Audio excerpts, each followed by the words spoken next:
नमस्कार प्रिय मित्रों, मैं ज्योतिषकार कमल आप सबका हार्दिक अभिनंदन करता हूं आपके अपने इस प्यारे यूट्यूब चैनल एस्ट्रो कमल में। दोस्तों, आज हम बात करेंगे कि यदि प्रेतात्मा शरीर को छू ले तो क्या होता है। ये बात जो हम आज करेंगे ना, ये कहीं से सुनी हुई, किसी की कही हुई, कहीं से पढ़ी हुई, कहीं से उड़ाई हुई, कहीं से उठाई हुई नहीं है। ये स्वयं का खुद का अनुभव है, वो मैं आज आपके साथ शेयर करूंगा। ये जो बात है ये उस समय की है जब मैं बीए फर्स्ट ईयर में था और मेरी एक साधना बुरी तरह से फेल हुई थी। तब मुझे अपनी साधना के फेल होने के कारण जानने और अच्छी तरह से मैं साधना कैसे करूं, इसलिए मुझे अपने जो गुरु थे तंत्र के, सबसे पहले गुरु थे श्याम जी, जो मेहंदीपुर बालाजी के रहने वाले थे और फक्कड़ यायावर घुमक्कड़ सन्यासी थे। उनसे मुझे साधनाएं मिला करती थी, उनसे मैं तंत्र मंत्र सीखा करता था। और अब ऐसे घुमक्कड़ का क्या भरोसा, कहाँ मिलेगा। और उस जमाने में फोन तो होता नहीं था, तो फोन होता नहीं था। अब उनके संपर्क का कोई सूत्र हमारे पास नहीं। मैं मेहंदीपुर गया, मेहंदीपुर में वो मुझे कहीं नहीं मिले। उनका एक कमरा था, उस कमरे पर ताला दिया हुआ था। पता चला कि 1.5 महीने से वो तो है ही नहीं, और कब आएंगे कोई पता नहीं है, क्योंकि वो तो आज आसाम, कल बंगाल, परसों उत्तर प्रदेश, पता नहीं होगा। वो तो आ जाए, नहीं आए तो साल भर ही नहीं आए। अब घुमक्कड़ों का क्या पता, ऐसे सन्यासी एक जगह टिकते नहीं, उनका क्या पता। बस एक ठहरा बना रखा है, कभी आए तो मेहंदीपुर रुक गए, नहीं आए तो नहीं रुके। उनके एब्सेंस में मुझे एक गुरु की खबर मिली। मैं उनकी तलाश में गया, और उनकी तलाश में गया तो मुझे वो मिल गए। मैं बाकी सब घटनाओं को रोक देता हूँ, और जो प्रधान घटना है जिसके साथ जो मेरे साथ हुई थी और जिसके कारण अब मैं आज आपको ये अनुभव बताता हूँ कि प्रेत शरीर को छू ले तो क्या होता है, वहाँ तक की घटना ही आपको बताता हूँ। मैं उस सिद्धि के लिए गया तो उन्होंने मुझे अपना आशीर्वाद दिया और 3 दिन मुझे अपने पास रखा। ये तीसरी रात की घटना है जब मैं उनके पास था। वो आश्रम तो था दूर, मुझे उन्होंने अपनी गौशाला में रखा था। गौशाला बहुत बड़ी है और काफ़ी कर्मचारी वहाँ काम करते हैं, काफ़ी लोग भी काम करते हैं। उनमें से एक लड़का है विनोद नाम का, उत्तर प्रदेश का। वो उस गौशाला में केयर टेकर था, मैनेजर समझ लो, मैनेजर था, केयर टेकर था, सब काम को संभालता था। एक उसका भाई था, वो भी वहाँ काम करता था। दोनों, मैं जिस दिन गया उसी दिन से मेरी मित्रता हो गई, अच्छा प्रेम करते थे। उन दोनों को इंस्ट्रक्शंस मिलता था कि आपको क्या क्या करना है, किस किस के साथ कैसे कैसे रहना है, किस किस के साथ क्या बर्ताव करना है, क्या सामान देना है, क्या लेना है, पूरा मतलब उनको अच्छी तरह से इंस्ट्रक्शंस गुरुजी का होता था। तो गुरुजी क्या करते थे, गुरुजी ने इंस्ट्रक्शन दे दिया कि आज की रात कमल को गौशाला का जो आखिरी कमरा है जिसमें कचरा फूस गायों के लिए डाला जाता है, उस कमरे में कमल को आज सुलाया जाएगा। और साफ इंस्ट्रक्शंस रहेंगे कि कमरे में एक बार जाने के बाद में, कमरा क्या गोडाउन था, पूरा गोडाउन था, तो उस गोडाउन में एक बार जाने के बाद में फिर वापस बाहर नहीं आएगा, सुबह तक बाहर नहीं आएगा, पूरी रात अंदर रहना है। दूसरा इंस्ट्रक्शन ये था कि आपके साथ कुछ भी हो जाए, आप न तो चीख सकते हैं, न चिल्ला सकते हैं, न जोर से आवाज दे सकते हैं, न किसी को बुला सकते हैं। इन 2 बातों का साफ आपको पालन करना पड़ेगा।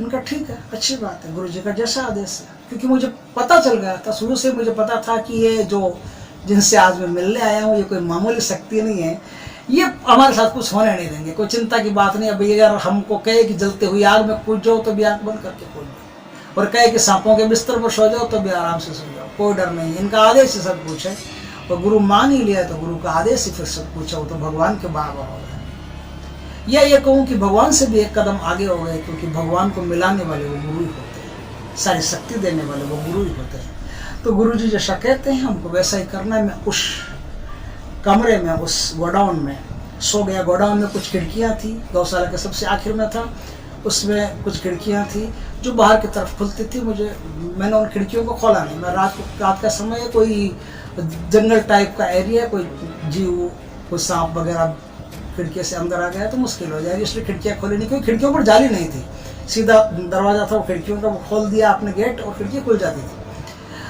बाकी खिड़की से आप उधर से उधर कूद के बाहर भी जा सकते हो। तो आप जाली थी नहीं तो मैंने खिड़कियाँ खोली थी। मैंने कहा चलो कोई बात नहीं, और ऐसे वैसे भी कोई ज़्यादा गर्मी तो थी नहीं तो मैं खोलूँ। तो क्या हुआ, मैंने एक बल्ब था, उस समय वो एलईडी वाले बल्ब तो आते नहीं थे, ये साधारण बल्ब आते थे। साधारण वाला 100 वाट का बल्ब जल रहा था, तो एक बल्ब काफ़ी इरिटेटिंग फील करा रहा था। तो मैंने कहा बल्ब को बंद कर देते हैं, सो जाते हैं।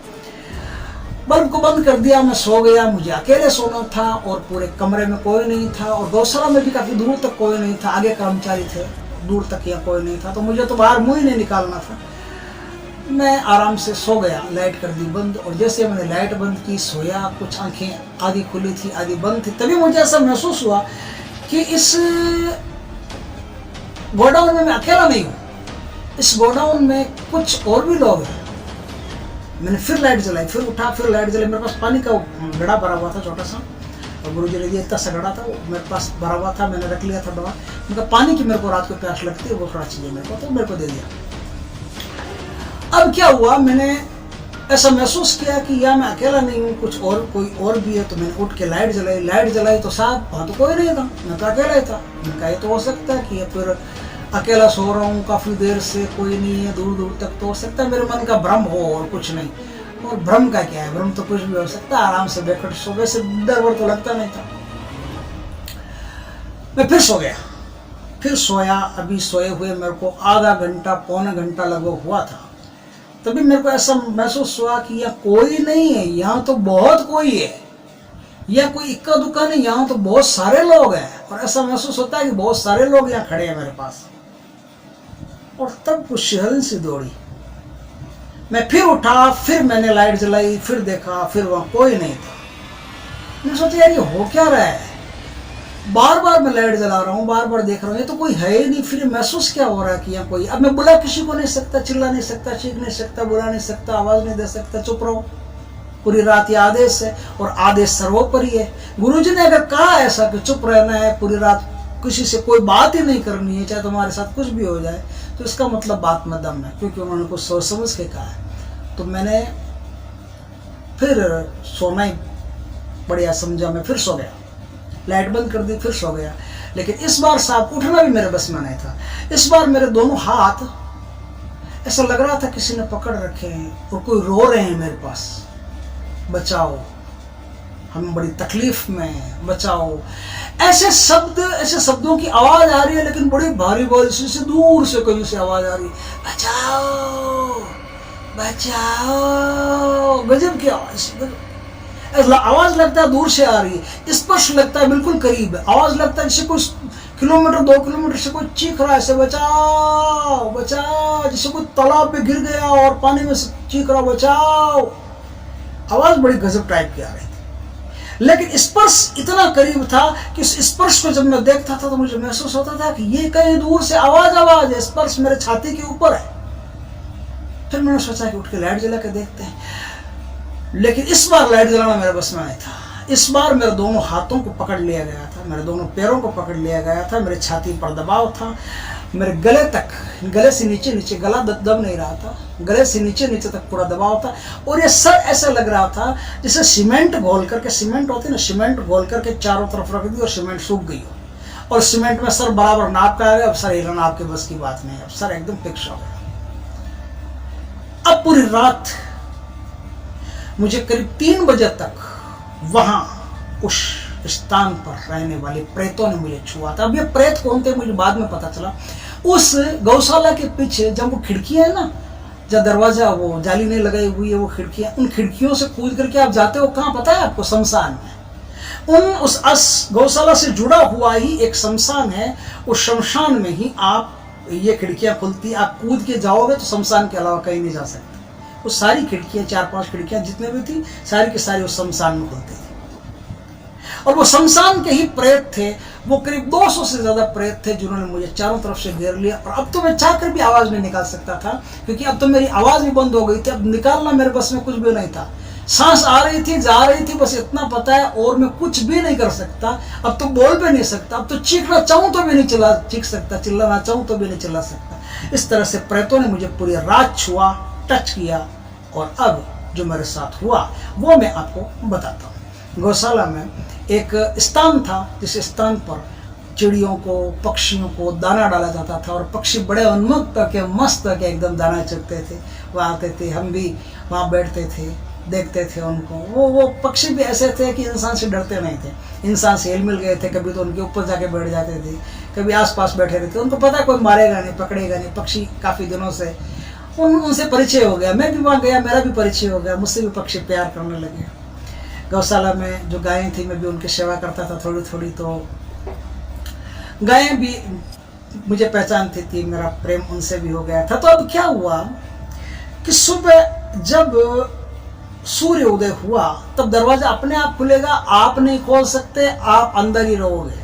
ये इंस्ट्रक्शन था। लेकिन इंस्ट्रक्शंस के साथ साथ ये है कि इंस्ट्रक्शन तो अपनी जगह, मेरे शरीर में भयंकर तेज बुखार आया हुआ था, ज्वर आ गया था, फीवर आ गया था, बहुत तेज फीवर था। अब वो कितना था, 110, 20, 50 कितना था ये थर्मामीटर से मेरे को पता नहीं है, लेकिन अंदाजन मैं कहता हूँ कि मुझ में इतना फीवर था कि उठने की मेरी अब क्षमता ही नहीं थी। इतना गजब का फीवर था कि अब मेरी उठने की क्षमता नहीं थी। आंखें आधी खुल रही थी, आधी बंद हो रही थी, ऐसी स्थिति थी। विनोद आया सुबह सुबह, अरे कमर भाई क्या हुआ, आप उठे नहीं? उनका आज तो देख ले। उसने हाथ लगा, भाई आप बड़ा बुखार है आपको। तो उन्होंने डॉक्टर को बुलाया। डॉक्टर उन्हीं का गौशाला का था। डॉक्टर ने इंजेक्शन वगैरह दिया और मजे की बात है कि उसने इंजेक्शन दिया और मैं ठीक हो गया। और मेरे मन में शक, जो भी आप सोच रहे हैं गौशाला का डॉक्टर था, मैं भी यही सोच रहा था। मैंने विनोद से पूछा, गौशाला का डॉक्टर है क्या, मतलब पशुओं का डॉक्टर तो नहीं है ना? बोले नहीं, चिंता मत करो, ये पशुओं का डॉक्टर नहीं है, ये आदमी इंसानों का डॉक्टर है। आपका इलाज करने के लिए पशुओं का डॉक्टर नहीं लाएंगे, अभी आप उतने पशु बने नहीं हो, अभी इंसान तो इंसानों का डॉक्टर है, कोई चिंता की बात है। तो हंसी खेल में ऐसे शुरू हो गया था और मेरा जल्दी बुखार कोई 10 मिनट के अंदर अंदर मेरा बुखार वापस उतर गया और मैं एकदम गुड फील कर रहा था, रिलीफ फील कर रहा था। उस दिन मुझे इंस्ट्रक्शन था कि अब 12 बजे तक, जब तक घड़ी में 12 नहीं बज जाते, मध्याह्न बिल्कुल अभिजीत मुहूर्त नहीं आ जाता, तब तक आप स्नान नहीं करोगे, आप बिना स्नान किए हुए ही रहोगे। इस बात का ख्याल रखना।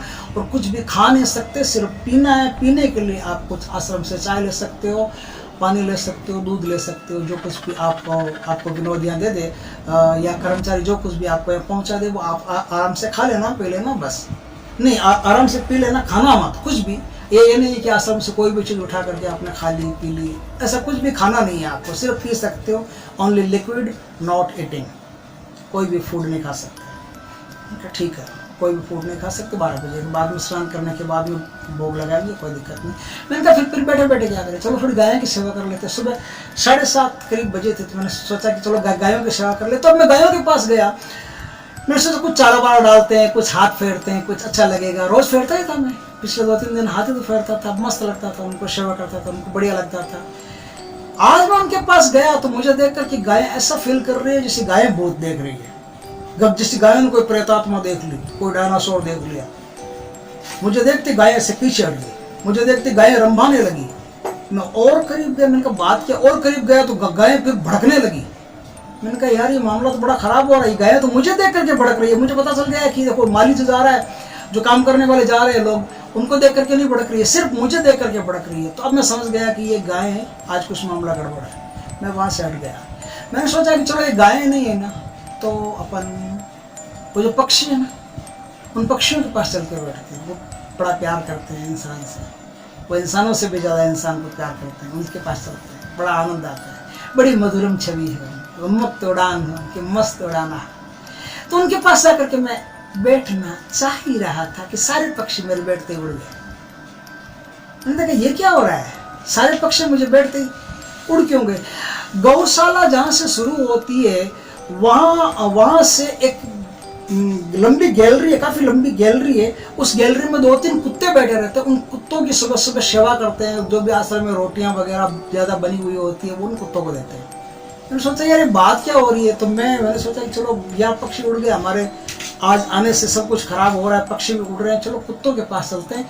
आश्रम में रोटियाँ वोटियाँ पड़ी रहती है, वो उठा करके उन कुत्तों को देते हैं, कोई सेवा करते हैं। और वहाँ बिस्किट भी होते थे, पार्ले, उस समय पार्ले बिस्किट, पार्ले का ही चलता था पैकेट, और कोई चलता नहीं था। तो ये बिस्किट हमने वहाँ से लिए क्या वहाँ पड़े रहते थे, उनको पैसा देना पड़ता था। आश्रम में अगर कोई लेता है वहाँ से, आश्रम से लेकर के कुत्तों को, गायों को खिलाना चाहता है तो खिला सकता है, उसका पैसा आपको देना पड़ता है। तो ये तो हमारा रोज का काम था।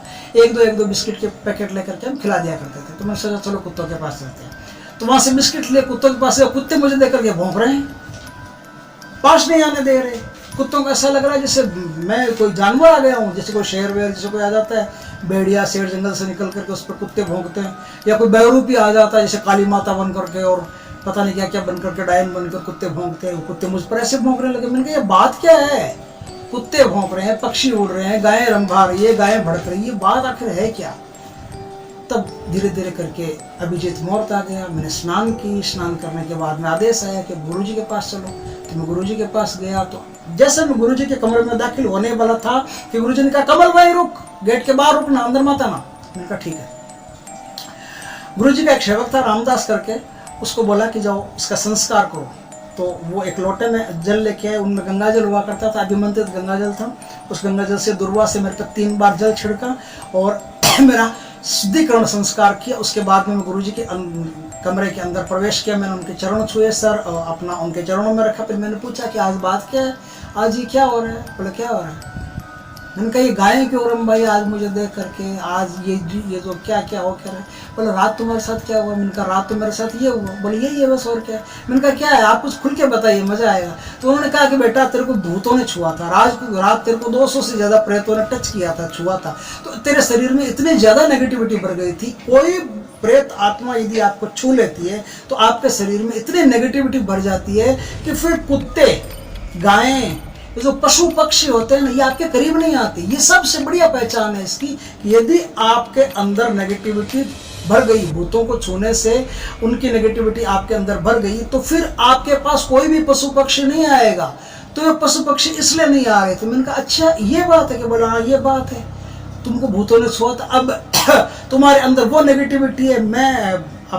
मैं जो भी साधना करता हूँ, पूजा करता हूँ, पाठ करता हूँ, उससे शक्ति को संचरण करता हूँ, संचित करता हूँ, शक्ति को संचित करता हूँ। तो जो शक्तियाँ मैं संचित करता हूँ, वो शक्तियाँ तेरे पास आते ही उन शक्तियों में और तेरी शक्तियों में टकराव होने लगेगा।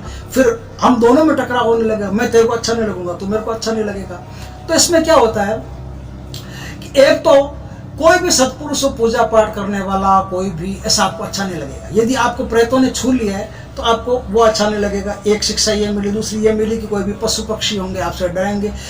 तीसरी ये मिली कि यदि आपकी खुद की ओरा शक्ति उस समय कमजोर है और प्रेत ने आपको छू लिया तो अब आप नेगेटिव विचारों से भर जाओगे। किसी भी आदमी को देख करके पहला विचार जो आएगा समझ लेना वो विचार खराब ही आएगा, और खराब ही विचार आए तो समझ लेना कि आपको प्रेत ने पक्का छुआ है। प्रेत के छूने की यही पहचान है कि जब प्रेत छू ले तो आपके अस्तित्व में नकारात्मक शक्तियां इतनी जबरदस्त मात्रा में घुस जाती है कि ये जो सिम्टम मैंने बताए हैं ये सिम्टम आपके साथ होते हैं। इस प्रकार से आप जान सकते हो कि आपको प्रेत ने छुआ है। और प्रेत के छूने के ये मेरे खुद के अनुभव हैं, कहीं से उधार लिए हुए नहीं हैं, इसलिए मैं छाती ठोक के अपना अनुभव आपके साथ शेयर कर सकता हूं। और वीडियो अच्छा लगे तो लाइक करो भाई, कमेंट करो, शेयर करो, और यदि पहली बार आप हमारे चैनल पर आए हो तो चैनल को सब्सक्राइब करो। पास में जो बेल आइकन का बटन है वो दबा दो ताकि हमारे ज्ञानवर्धक जानकारी पूर्ण वीडियो सबसे पहले आपके पास आ सके। जय श्री कृष्ण मित्रों।